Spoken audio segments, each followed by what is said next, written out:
سورۃ المطففین، یہ اصل میں 4 سورتوں کا ایک گروپ ہے، ان کے مضامین میں بڑی گہری مناسبت ہے۔ سورۃ التکویر، سورۃ الانفطار، پھر یہ مطففین، اور اس کے بعد پھر آئے گی سورۃ الانشقاق۔ بسم اللہ الرحمن الرحیم، ویل للمطففین۔ تف کہتے ہیں بہت حقیر سی شے کو، کم تولنا، کم ماپنا، کتنا فرق ڈال لے گا آدمی؟ 2 تولہ، 4 تولہ، ایک سر جو ہے اس میں اتنا ہی کرے گا، کیا کرے گا؟ اتنی حقیر سی شے سے اپنا ایمان فروخت کر رہا ہے۔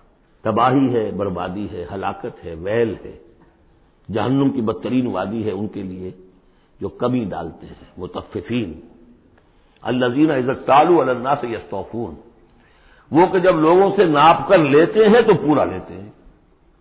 وَإِذَا كَالُوهُمْ، اور جب ناپ کر انہیں دیتے ہیں، اور وزنوہم، یا وزن کر کے انہیں دیتے ہیں، یخسرون، تو کمی کر دیتے ہیں۔ یہ جو ہاتھ کی تھوڑی سی جنبش ہے، یہ کیا بتا رہی ہے؟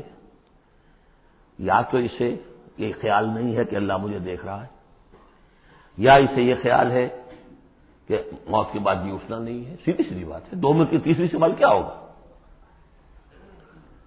یہ چھوٹی سی چیز ہے، تل کی اوٹ میں پہاڑ، یہ ہاتھ کی یہ حرکت بتا رہی ہے۔ الا یظن اولئک انہم مبعوثون، کیا ان کا یہ گمان نہیں ہے کہ انہیں دوبارہ اٹھایا جائے گا؟ یہ کیسے ہاتھ کی جنبش ہو رہی ہے؟ انہیں بعد سے بعد الموت پر ایمان نہیں ہے۔ لیوم عظیم، ایک بڑے دن کے لیے انہیں اٹھایا جائے گا۔ یوم یقوم الناس لرب العالمین، جس دن کے لوگ کھڑے ہوں گے تمام جہانوں کے رب کے سامنے۔ کلا ان کتاب الفجار لفی سجین، کوئی نہیں، فاجروں، فاسقوں، گناہگاروں کی کتاب یا اعمال نامہ سجین میں ہوگا۔ عام طور پر سب نے یہی بات سمجھی ہے، اعمال نامہ، کافروں کا اعمال نامہ سجین میں، اہل ایمان کا اعمال نامہ علیین میں۔ بہرحال اس معاملے میں نے جرأت کی ہے، جسارت کی ہے، یہ میرے سمجھ میں نہیں آیا کہ اعمال نامے کے اعتبار سے یہ فرق نہیں ہے، تو نتیجہ جو سامنے آیا وہ یہ ہے۔ اصل میں جو روح اللہ تعالی نے ہمیں دی ہے، ہمارے اعمال کے اثرات مترتب ہو رہے ہیں، وہی روح ہے، اس کے اوپر وہ سارے اثرات ہیں کہ جیسے ٹیپ کے اس فیتے کے اوپر میری ساری تقریر جو ہے وہ نقش ہو رہی ہے۔ یہ روحیں جب جائیں گی تو وہ اعمال لے کر جائیں گی اپنے ساتھ، لیکن ظاہر بات ہے کہ پھر ان اعمال کی وجہ سے ان کا معاملہ یہ ہو جائے گا کہ ان پر جو مرتسم ہو چکے ہیں اثرات، ان کے حوالے سے ان میں زمین و آسمان کا فرق ہو جائے گا۔ روح انسانی پر سب شدہ اثرات عمل میرے نزدیک یہاں کتاب سے تعبیر کیا گیا ہے۔ کلا ان کتاب الفجار لفی سجین، ان کی جو ارواح کے ساتھ وہ جانیں ہوگی جس کے اندر کہ وہ ان کے اعمال کے اثرات آ گئے ہیں، وہ سجین میں ہو گئے۔ سجن کہتے ہیں جیل خانہ، تو یوں سمجھیے کہ ایک محافظ خانہ ہوتا ہے ڈپٹی کمشنر کے دفتر میں، جہاں بڑے پرانی فائلیں جمع ہوتی ہیں، تو سجین وہ بھی محافظ خانہ جیل کی طرح ہوتا ہے، اس میں بھی سلاخیں لگی ہوتی ہیں۔ وما ادراک ما سجین، اور کیا تم نے سمجھا سجین کیا ہے؟ کتاب مرقوم، لکھا ہوا ہے، ایک کتاب ہے لکھی ہوئی، یعنی اصل میں وہ پوری جان اور وہ روح جو ہے جس کا کہ ایک مشترک ملغوبہ لے کر فرشتہ جا رہا ہے، اسی میں ان کے تمام اعمال کے اثرات ثبت ہیں۔ کتاب مرقوم، ویل یومئذ للمکذبین، تباہی اور ہلاکی اور بربادی ہے اس دن جھٹلانے والوں کے لیے۔ الذین یکذبون بیوم الدین، جو جھٹلا رہے ہیں جزا و سزا کے دن کو۔ وما یکذب بہ الا کل معتد اثیم، اور نہیں جھٹلاتا اس دن کو مگر وہی کہ جو معتد ہے، حد سے تجاوز کرنے والا اور گناہگار ہے، وہ فیس نہیں کرنا چاہتا۔ وہ جو میں نے مثال آپ کو دی ہے بہترین، کہ کبوتر جو ہے بلی کو دیکھنا نہیں چاہتا۔ اب بلی کو وہ غائب تو نہیں کر سکتا، بھگا نہیں سکتا، اپنی آنکھیں تو بند کر سکتا ہے نا، وہ آنکھیں بند کر لیتا، اس سے یہ کہ بلی غائب تو نہیں ہو جائے گی۔ اسی طرح یہ اصل میں جو اپنے گناہ ہیں، اپنی جو حرام خوریاں ہیں، اب چونکہ فیس نہیں کرنا چاہتے قیامت کے دن کو، اس لیے اس کا انکار کر دیتے ہیں۔ اذا تتلی علیہ آیاتنا قال اساطیر الاولین، اور جب ان کو پڑھ کر سنائی جاتی ہیں ہماری آیات تو کہتے ہیں یہ تو پچھلوں کی نقلیں ہیں، وہی باتیں چلی آ رہی ہیں۔ کلا بل ران علی قلوبہم ما کانوا یکسبون، نہیں، اس کے برعکس صورت یہ ہو چکی ہے کہ انہوں نے جو کچھ اب تک کمائی کی ہے، جو کرتوت کمائے ہیں، اس کی وجہ سے ان کے دلوں پر زنگ لگ گیا ہے، دل پر زنگ آ گیا ہے۔ اب قرآن کا آئینہ سامنے آیا، کیسے جگمگائے؟ شیشہ جو ہے وہ تو زنگ آیا ہوا ہے، اس کے اندر تو چمک ہے ہی نہیں۔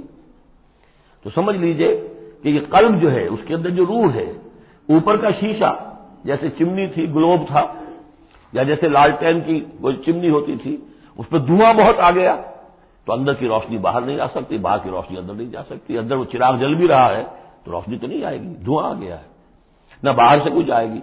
تو روح جو ہے وہ اندر ہے لیکن اوپر زنگ لگ گیا ہے، قلب کے اوپر وہ زنگ لگ گیا ہے۔ کلا بل ران علی قلوبہم، اسی کو ایک حدیث میں حضور نے فرمایا ان هذه القلوب لتصدع، ان دلوں کے اوپر زنگ آ جایا کرتا ہے، کما یصدع الحدید اذا اصابه الماء، جیسے کہ لوہے پر زنگ آ جاتا ہے اگر پانی پڑتا رہے اس پر۔ تو صحابہ نے پوچھا فما جلاؤھا یا رسول اللہ، تو اللہ کے رسول ہم ہماری تلواروں کو اگر زنگ لگ جاتا ہم شیکل کرتے ہیں، پالش کرتے ہیں، پھر جگمگا اٹھتی ہے، تو اس کی بھی کوئی جلا ہے کہ نہیں؟ فرمایا ہاں ہے، کثرت ذکر الموت و تلاوت القرآن، دو چیزوں کی کثرت کرو، یاد رکھو مرنا ہے یہاں رہنا نہیں ہے، جانا ہے، اور نمبر دو کثرت کے ساتھ قرآن پڑھو، یہ قرآن یاد کراتا رہے گا، تذکرہ ہے، یاد دہانی ہے، تذکرہ ہے، یاد دہانی۔ کلا بل ران علی قلوبہم ما کانوا یکسبون کلا انہم عن ربہم یومئذ لمحجوبون، کوئی نہیں، یہ وہ لوگ ہیں کہ جو اس دن اپنے رب سے اوٹ میں رکھے جائیں گے۔ قیامت کے دن ان لوگوں کو نصیب نہیں ہوگا دیدار اللہ تعالی کا۔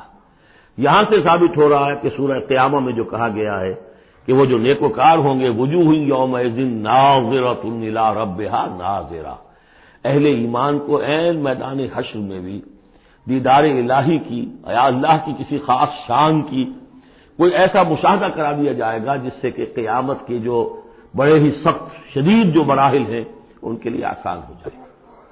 میرے نزدیک جو بھی ہمارے عام مفسرین کی رائے ہے وہی میرے نزدیک درست ہے کہ اہل ایمان کے لیے میدان حشر میں بھی اللہ تعالیٰ کا دیدار ہے، لیکن یہ لوگ جو ہے اسی کو جب یہ بھی کھڑے ہوں گے یہ نہیں دیکھ سکیں گے۔ جیسے نقشہ آیا تھا سورہ نون میں، جب پنڈلی کھولی جائے گی وہ یدعون الی السجود فلا یستطیعون، جو اہل ایمان ہوں گے وہ فوراً سجدے میں گریں گے، جو پہلے سے سجدے کرتے تھے عادی تھے، اور وہ لوگ جو ان کی قبریں تختہ ہو کر رہ جائیں گی وہ اگر چاہیں گے بھی سجدہ کرنا سجدہ نہیں کر سکیں گے۔ کلا انہم عن ربہم یومئذ لمحجوبون ثم انہم لصال الجحیم، پھر انہیں جھونک دیا جائے گا دوزخ میں، گویا کہ یہ مرحلہ دوزخ میں داخلے سے پہلے کا ہے جس کا ذکر ہو رہا ہے، یہ میدان حشر کا ہے۔ ثم یقال ھذا الذی کنتم بہ تکذبون، اور پھر ان سے کہا جائے گا یہ ہے وہ جس چیز کا کہ تم تکذیب کرتے تھے، جھٹلاتے تھے کہ نہیں کچھ نہیں ہے، کوئی جزا سزا نہیں، کوئی دوزخ نہیں، کچھ نہیں۔ کلا ان کتاب الابرار لفی علیین، کوئی نہیں، کتاب نامے اعمال نامے جو نیکوکاروں کے ہوں گے وہ علیین میں ہوں گے، علیین۔ وما ادراک ما علیون، اور تمہیں کچھ اندازہ ہے وہ علیون کیا ہے؟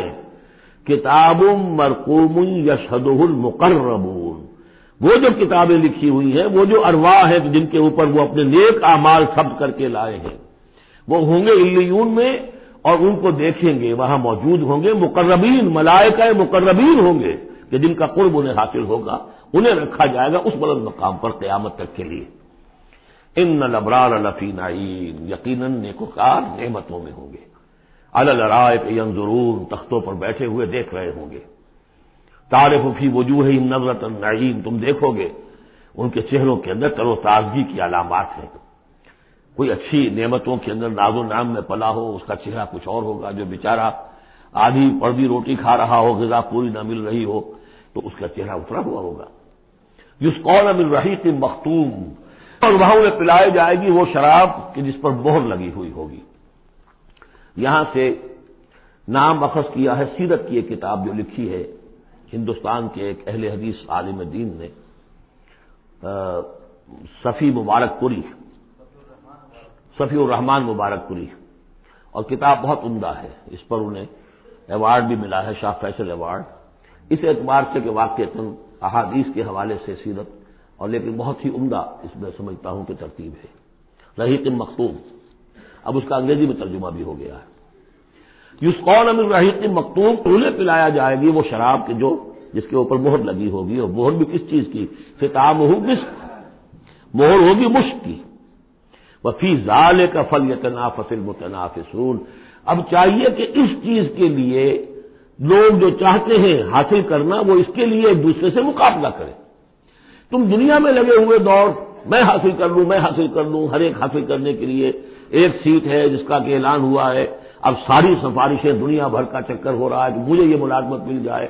یہ دنیا میں تم ان چیزوں کے لیے جو بھاگ دوڑ کرتے ہو اور ایک دوسرے سے مقابلہ کرتے ہو، یہ چیزیں حاصل کرنے کے لیے مقابلہ کرو۔ اصل شے یہ ہے، یہ وہ نعمتیں ہیں جن کو دوام ہے۔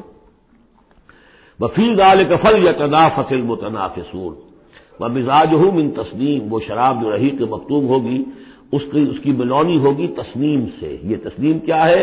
یہ بھی ایک چشمہ ہے۔ عین یشرب بها المقربون، اللہ کے جو بہت مقرب بارگاہ جو بندے ہوں گے وہ جس چشمے کے کنارے بیٹھ کر وہ جو جام نوشی کریں گے وہ چشمہ جو ہے تسنیم ہے۔ ان الذین اجرموا کانوا من الذین آمنوا یضحکون، یقیناً یہ مجرم اللہ کے باغی جو ہیں یہ اہل ایمان پر ہنسا کرتے تھے، مذاق اڑاتے تھے، دیکھو انہیں پاگل ہو گئے، یہ آخرت کی فکر میں پڑے ہوئے ہیں، دنیا انہوں نے بالکل ہی بھلا دی اور لگے ہوئے ہیں آخرت میں، نو نقد نہ تیرا ادھار، پتہ نہیں وہ ہونا بھی ہے کہ نہیں ہونا، کیا پتہ، تو ہنستے تھے۔ وَإِذَا مَرُّوا بِهِمْ يَتَغَامَزُونَ، جب ان کے قریب سے گزرتے تھے یہ مسلمان تو آپس میں ایک دوسرے آنکھیں مارتے تھے کہ یہ ہے وہ بے وقوف۔ وَإِذَا انقلبوا إِلَىٰ أَهْلِهِمْ انقلبوا فَكِهِينَ، اور پھر جب وہ اپنے گھر والوں کی طرف لوٹتے تھے تو باتیں بناتے ہوئے وہ لوٹتے تھے۔ وَإِذَا رَأَوْهُمْ قَالُوا إِنَّ هَٰؤُلَاءِ لَضَالُّونَ، اور جب انہیں دیکھتے تھے اہل ایمان کو تو کہتے تھے یہ لوگ بڑے بھٹک گئے، بہک گئے۔ اس میں ہمدردی کا انداز بھی ہو سکتا ہے، اچھا بھلا نوجوان تھا، اچھا بھلا اپنے کیریئر میں، اپنے کاروبار میں، اپنی تعلیم میں لگا ہوا تھا، کہاں اس نے اپنا کیریئر برباد کیا۔ ان هؤلاء لضالون وما ارسلوا علیہم حافظین، جبکہ انہیں نہیں بھیجا گیا کہ ان کی حفاظت کریں اور ان کے اوپر نگہبان تو بنا کر ہم نے نہیں بھیجا تھا۔ لیکن اب اصل بات آئی، فَالْيَوْمَ الَّذِينَ آمَنُوا مِنَ الْكُفَّارِ يَضْحَكُونَ، آج کے دن، قیامت کے دن، اب یہ اہل ایمان ہنسیں گے یا ہنس رہے ہیں ان کافروں پر۔ عَلَى الْأَرَائِكِ يَنظُرُونَ، اب وہ جو بھی ان کے لیے تخت ہیں جو جمے ہوئے ہیں اعلیٰ، ان پر بیٹھے ہوئے دیکھ رہے ہیں کہ کیا حشر ہو رہا ہے ابو جہل کا اور ابو لہب کا۔ هل ثوب الكفار ما كانوا يفعلون، ثواب سے بدلہ مل گیا کہ نہیں ان کافروں کو جو کچھ یہ کر رہے تھے اس کا۔ بارک اللہ لی ولکم فی القرآن العظیم ونفعنی وإیاکم بالآیات والذکر الحکیم۔